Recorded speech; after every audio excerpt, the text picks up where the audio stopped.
MLA కోట MLC అభ్యర్థిగా mega brother Nagababu nomination దాఖలు చేశారు. రిటర్నింగ్ అధికారిని వనిత రాణికి నామినేషన్ పత్రాలను సమర్పించారు.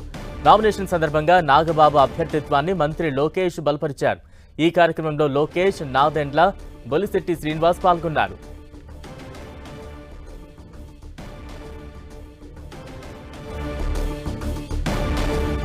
ఎమ్మెల్యే కోట ఎమ్మెల్సీ అభ్యర్థిగా నాగబాబు నామినేషన్ దాఖలు చేశారు. దానికి సంబంధించిన విజువల్స్ మనం చూస్తూ ఉన్నాం. రిటర్నింగ్ అధికారికి నామినేషన్ పత్రాలు సమర్పించారు. నాగబాబుకు మద్దతుగా కూటమి నేతలందరూ కూడా పాల్గొన్నారు. నాగబాబు అభ్యర్థిత్వాన్ని మంత్రి నారా లోకేష్ బలపరిచారు. దానికి సంబంధించిన అప్డేట్స్ దృశ్యాలు మనం చూస్తూ ఉన్నాం. ఎమ్మెల్యే కోట ఎమ్మెల్సీ అభ్యర్థిగా నాగబాబు కొద్దిసేపటి క్రితం నామినేషన్ దాఖలు చేశారు.